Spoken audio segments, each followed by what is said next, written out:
I am Jacob Bela and you're watching Zero Buckets. Noon, kulang na kulang ang mga players natin pagdating sa small forward position. Kaya na lang napaka-importante manlalaro noon ni Mr. President o Gabe Norwood sa Gilas. Halos sa kanya mo lang kasi makikita ang katangian ng isang small forward para sa Pilipinas. Kahit nga na point guard talaga ang laro nito sa US. Sa kombinasyon kasi ng kanyang height, ball handling, athleticism at basketball IQ, itong si Norwood na nga ang tumayo bilang small forward ng Pilipinas sa lagpas sa isang dekadang paglalaro nito sa ating national team. Pero iba na nga ngayon dahil nagsusulputan na mga kompleto rekadong small forward para sa ating national team. Nung una, napipilitan pa tayo mag-convert ng mga power forward na maglaro bilang winger. Pero sa evolusyon ng basketball dito sa ating bansa, mukhang hindi na natin kailangan pa yan. Dahil andyan na sila Francis Lopez, Josh Lazaro, Chico Briones, Calum Harris, Alex Canov at marami pang iba. Pero heto at tila may isa pang wingman na nakat sa Batang Gilas Under 16 noong 2022. Pero tila nagiging mamaw na ang laruan ngayon sa Amerika. Sino nga ba siya? Pero bago ang lahat please like and subscribe kung bago ka pa lamang sa ating channel. Siya si Patrick Perez, kabatch niya sa Batang Gilas tryout sina Calum Harris, Zayn Mahmoud, Jacob Baila, Jared Bahaya at iba pa. Pero dahil sa hindi tukoy na kadahilanan nakat sa pool si Perez, si Patrick ay isang small forward na may height na 6'6" at may habang kanyang wingspan na 7 feet ayon sa kanyang recruiting profile sa NCSA College recruiting site. Legit na winger itong si Patrick mga brody dahil sa small forward at shooting guard lang ito naglalarong posisyon.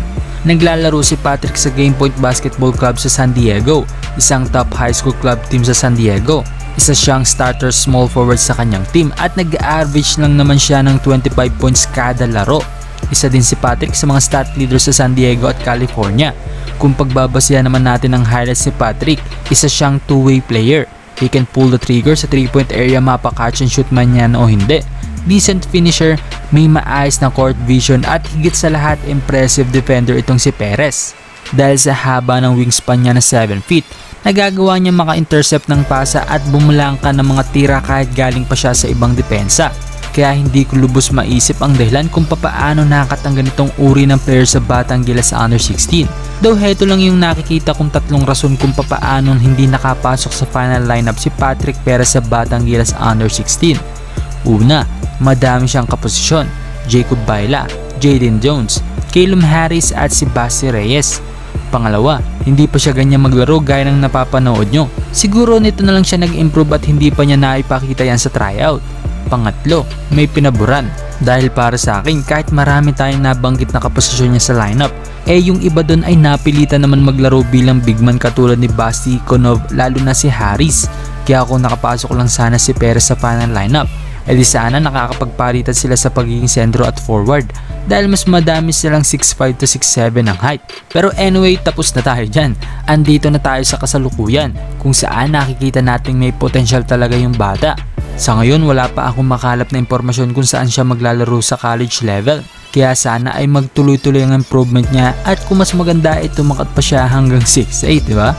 Yun, heto at panoorin natin ang highlights ni Patrick Perez. Number 12, Patrick Perez.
Is the game starting late?